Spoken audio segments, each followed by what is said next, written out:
Hey everybody, Pat Fenner from Breakthrough Homeschooling, and welcome to You Can Homeschool.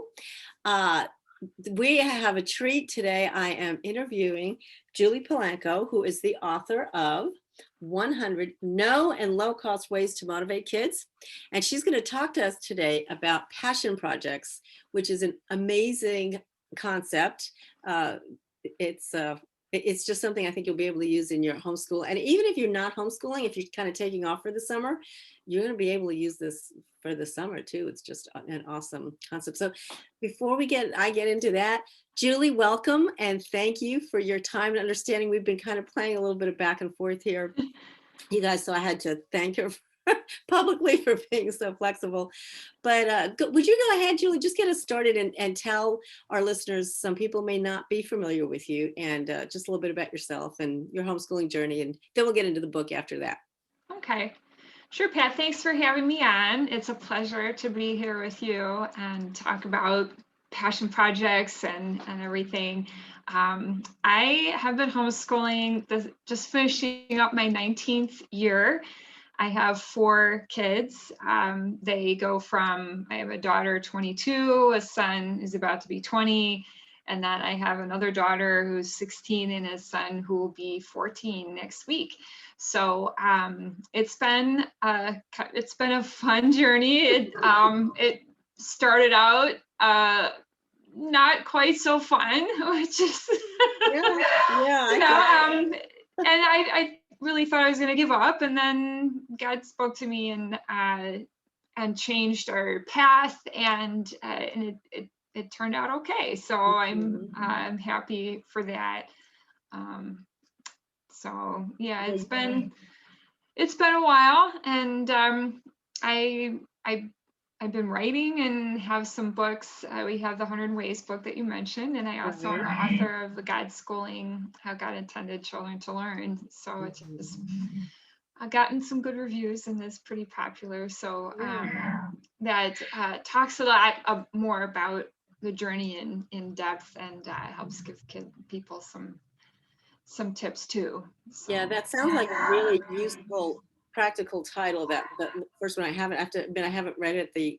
Your first book. Yes. But I'm wondering, just confirm with me if it has to do with your own transition. You said how things were kind of a little rough when you first started, and then God showed you a different way. And did that kind of lean in a little bit to what your topic for that first book? Yes. We started out using one method pretty much of homeschooling, and as often happens, as people get going, they kind of discover that, well, maybe that isn't really going to work so well for me. And rather than give up, I just really pressed in, and we just totally changed things around. And part of that was the passion projects that you're going to talk about today, and that was a big part of how we moved and what happened after we did that. So well, that's a good segue into talking about that. So since we are going to be by the way, those of you who are listening till the end, we will be doing a giveaway of 3 copies of Julie's book. So just stay tuned, and I will tell you what you have to do to enter to win that. But it's worth entering. It's a great book. You can get it on Amazon, of course. But hey, if you can win a free copy, right? Why not? So go ahead, Julie. Tell us about the concept of passion projects and just how you came, how it came to you and what you're doing with it in the book as well too. So when we transitioned from a more curriculum-based approach to a heavily Charlotte Mason influenced unschooling type approach, and part of unschooling in a little bit of a structured manner is to have passion projects, because unschooling really draws on a child's their natural born talents and skills and interests, and particularly their passions. I always tell people that productive, passionate pursuits are not the same as entertainment pursuits. So I like to make that distinction for people, because there's always sort of this connotation and mythology around that method of homeschooling, and it doesn't mean that you don't have some organized things. And that's part of doing passion projects, is helping your child to have an organized approach to diving deeper with their interests. And the 100 Ways book helps parents to do a little connecting the dots between maybe a more curriculum driven approach and some real world learning that is tied to that, so that the children can make the connection between school subjects and real world application, because it's always a struggle for people. In an immersive, more unschooling approach, the projects themselves are doing the teaching. So it can be a great way to mix it up a little bit, using some of the projects from the 100 Ways book with whatever approach you might be using. But we did a lot of those things as a method of teaching, and then digging deeper with that. And if you're not used to that, I would, summertime is a great time to be digging into, if you feel like your last school year may have been your first school year, if you kind of feel like it was a little rough, rather than just give it all up, this would be a great book to dig into during the summer and try it out. I think a mistake and a takeaway that I hope some people have, and you kind of alluded to it, was that you started out rough, and rather than just give up, you tweaked and you changed your approach. And I think that's a concern or a fear, and sometimes a consequence of a rough first year that people have, that, oh, this was too hard, I can't do it. And it might be just, well, you can't do it the way you were doing it. Let's see, there's a myriad of ways to learn. And perhaps your children just didn't, and you didn't find a sync, good method or approach. And this is a great way to kind of experiment and play around with that. Yeah, it really is. And kind of have a more family oriented, deepening relationships, and still learning at the same time, and just having fun together in a way that the parents feel is productive and helps move a child forward in their learning journey, and that the child sometimes may not even realize that they're learning, which is really fun. And I think is the best thing, is when parents can do something that they know is learning and that they feel comfortable with, that the child just like, ooh, let's do some more. And you're like, yes, let's do some more. And I mean, and that's really at the heart of doing things that way, and doing a more project-based approach, is that you can make it around something practical and fun, but they're still learning something that helps move them forward in their skills, in their knowledge, and helps them develop character too, because that's an important part of learning life skills and moving forward and becoming a successful adult, is developing those character traits. Yeah, absolutely. I couldn't agree with you more. Character traits too are things that aren't necessarily, it's one of those things that are caught rather than taught kind of thing, and really develop over time. And so learning, once your child learns how to learn, so to speak, or knows how to learn and how to discover information, well, they can run with that the rest of their lives. But character is really something that needs to be molded and reinforced and strengthened over time. And that isn't necessarily, I mean, that's something that kind of atrophies, would you say, without development, intentional development? Yes. One of the things that I saw with the project-based approach was that it was a means to get kids to pursue something that was challenging, because I often would see, oh, that's too hard, I don't want to do it. Or they kind of develop like sort of a laziness around certain things, like they don't want to finish they don't want to finish work.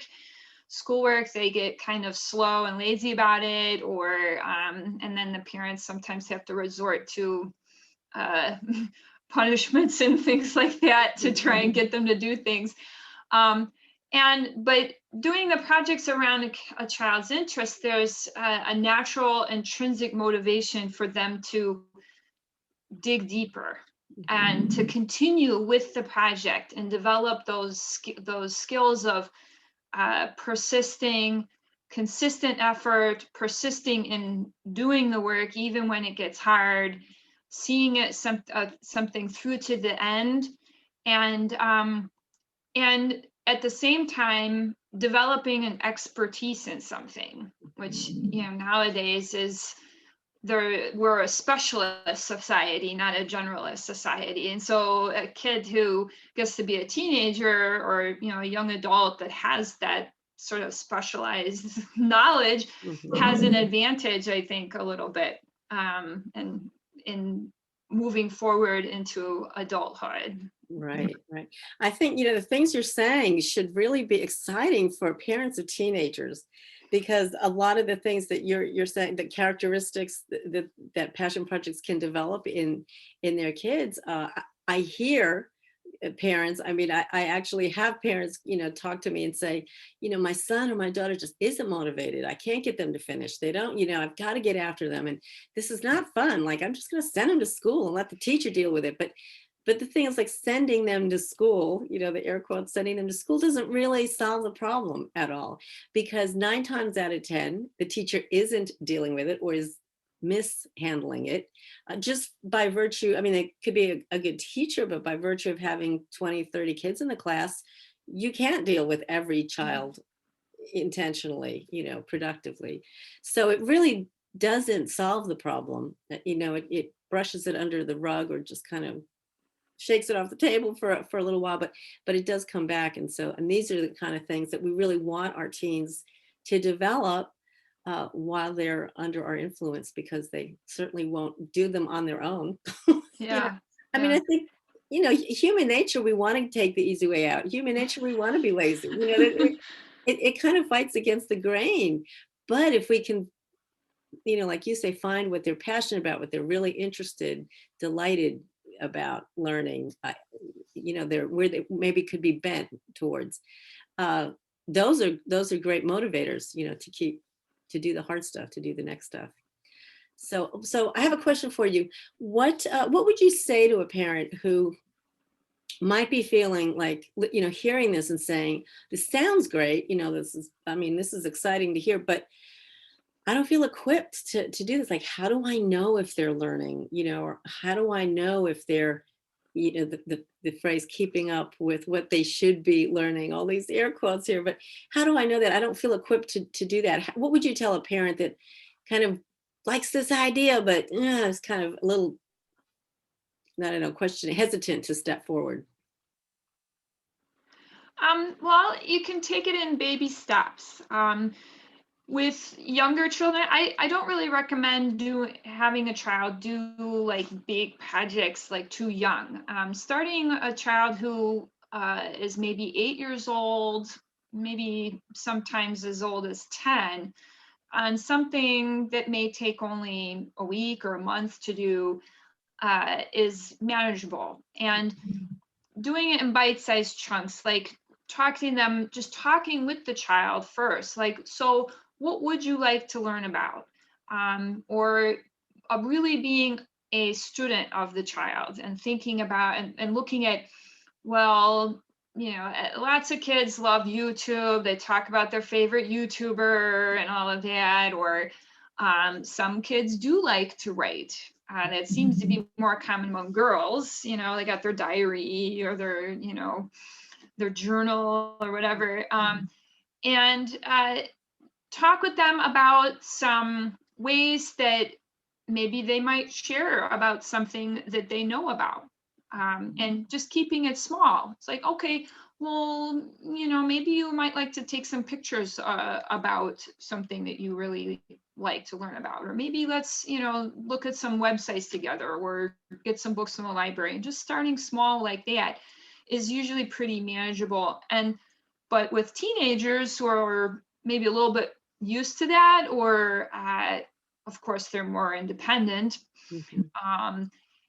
there's less need for parental involvement except to provide some coaching, facilitating, a cheerleader, and as accountability partner, help them to organize and develop a timeline. So looking at it as maybe as though they were doing a project for a job. You can say, okay, well, so you're really interested in horses, I'll just say. So how would you how would you sell somebody else on the idea that they need to have a horse, and how would they present something like that? How would they present a project and convince people of the value of owning a horse? Just looking at it from a little bit different perspective, but trying to just ask those types of questions. What are you interested in, and how can we make it a real world kind of project? That's a great approach, because as you were saying that, I think you said something earlier about connecting learning with real life. And I know that was a comment that, when I was coming up, even in school, are we gonna use this in life? Are we gonna ever use this later on? And the answer is, when you're teaching or using this format, is yes. I mean, I think that really appeals to a teenager to say to them, okay, let's pretend that this is your job, and how would you do this as a project? If you want to do a PowerPoint, or, do it as a speech or a presentation, or however you want to do it, this is the assignment. And this, because those kind of things do happen at jobs, do happen at work. They're given, a report to do, or research, or whatever, and then they have to present it. And it is a practical, real life, yes, you will use this in your future type of skill that they could be really developing right now in high school. I think, and as they learn to use the different kinds of software, or they decide that they are going to start a YouTube channel or something about their favorite topic, perhaps, they're demonstrating to future employers and college admissions officers that they have those skills, and they have a jumpstart portfolio that they can produce. That, yes, I have evidence that I do know how to use these things. I have done this before. And that can help them to fund their college. It can help them to jump into a job right out of high school as well. I think as parents, and as adults, I think we know, and pretty much our teens know too, that, whenever you apply for a job, an employer is going to look you up on social, that is going to happen. And I think that we say that almost as now, be careful what you put on there. But the flip side is also, and you're bringing that out beautifully, it's not easy to maintain a YouTube channel. It's not easy to maintain even an Instagram feed. And if you are posting regularly in a positive, clear way about whatever your interests are, that speaks a lot to project management, to content creation, to presentation skills. I mean, all those things that you really can extrapolate, almost to any kind of job in the real world. And it's a positive way that there'll be a positive result from your potential employer looking you up on social, Yeah.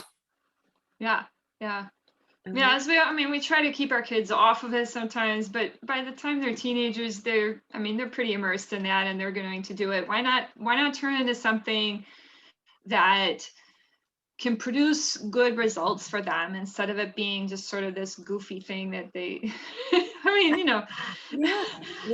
can be something that brings value back to them, just as any business uses it to bring value both to their customers and to reflect well on the business. Absolutely. So they're representing themselves in that Mhm. way, and they can do the same for them as well, Right. and be a real world application for how Mhm. they can share those passions with Yeah. people.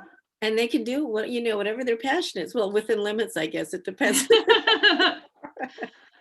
So that leads me back to this little gem, 100 no and low cost ways to motivate kids, because really, this whole concept of having a passion project is a way certainly of motivating older kids. But you point out too, Julie, and I love that really you can start, what's 8 years old? That's not even middle school, and but just in increments and baby steps, so that by the time they are teenagers or in high school, they can amaze you at what they'll run with, Mhm.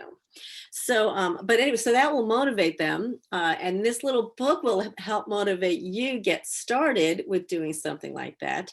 So one of the things I like about this book, I did a review on it. I posted it on Amazon, but one of the things I like about it is that you break it up into uh, age ranges. So, you would not be asking a 8-year-old to do the same kind of project you'd ask a high schooler to do. Although, that might just be a question of skill level, and how deep you dig, things like that. So, how did you kind of come up with the distinctions between, you have, I think, 6 to 8, 8 to 12, and then high school, if I'm remembering correctly. Yeah, yeah. So I did look a little bit at the types of curriculum things that people generally do with young kids. I also looked a little bit at child development and what is sort of the general rule of what kids are capable of at different Mhm. ages.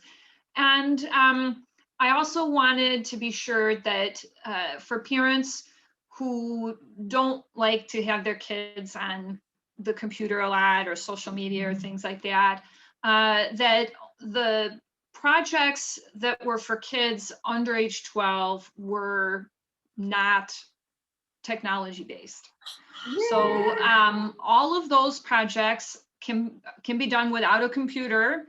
They can be done through a library or just through your own ingenuity, things like that. So they're not only no and low cost, but they're also technology free for the most part, which I think parents really like, because it's like nobody wants their kid to be sitting in front of technology all the time.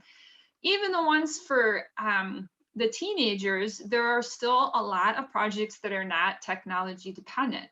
And the ones that are more research or presentation. So like we were talking about with the social media, or having to do research for something. And gives a little bit of insight into how to do that in a safe manner. Mhm. Um, but so it's divided up according to that. So with the child development curriculum and So it's the technology. arbitrary divisions. You put some work into this and some research into it. Yes. Yeah, that's awesome. That's awesome. Yeah, I think one of the one of the characteristics that you're saying, that they're low tech, can be both appealing and a little intimidating to some parents, especially younger parents who may have also grown up with technology. I mean, I realized the other day, I think 4 out of my 5 children uh, never lived with when there was no like internet and stuff. It's really weird to say that, but so sometimes our go-to, can be get them in front of the computer, which we know isn't good, we know isn't healthy, but it's easy. So I love the activities that you have in there, because they are pretty easy. Uh, and I just want to encourage any parents that might want to try these. If you may get some pushback from your kids, oh, this is stupid. This is stupid. Like the big thing. Parent and kids like to say, and what they really mean is this is outside of what I'm familiar with. It's what they're really saying, and just encourage them. Like, don't push them. Don't get be like punishing them or anything like that. But just encourage them to work through that and to get over that. And yeah, this isn't this isn't comfortable. This is something that's different that you're not used to. Let's make a game out of it. Like if you develop some enthusiasm for it too, sometimes that kind of transfers over to them. But it might be a little intimidating to you too as a parent, because you might not be used to, doing hands-on stuff and having to mess around the house, or you don't like having a mess around the house. And some of these are messy projects, but that's okay. Give yourself permission too to kind of kick back, have fun with them, work on some of the projects with them, and really experience what family learning can be like at its best. Because it's an amazing thing for building relationships and just finding a joy in learning. Yeah, yeah, absolutely. Yeah. Absolutely. I love that. And I totally hear you about the technology thing. Like I had the same thing with my kids. I mean, we have jokes about, videos and videos versus in CD-ROMs. Oh my God. Like the older two remember and the younger two don't remember at all. Like they're like, what are you talking about? What's a disc? But it is an encouragement. It's there are so many ways to learn things that it doesn't have to be in front of a computer. And I think it's really good for all of us to kind of think more broadly and think out of the box a little bit about how we learn. And we're sensory beings. Like we need to use all of our senses to learn, not just our eyes, but all of our senses. Right. And the more that the kids engage and are really using all their senses, the more they remember it and learn it. And it even if it is goofy and seems kind of silly, and that could be part of the fun. I mean, is that that goofy thing we were trying to do, You just really can't write anything off just because it seems goofy at the time, or because you don't know where an experiment or a project or anything's going to end. And it could be a pleasant surprise. And you learn just as much from things that don't quite go as you expected as well. Mm. So there's always a lesson to be pulled from something. So Julie provided me with three copies of her book, and I wanted to make them available to you guys. So in order to enter to win kind of thing, you got to play it to win it, right?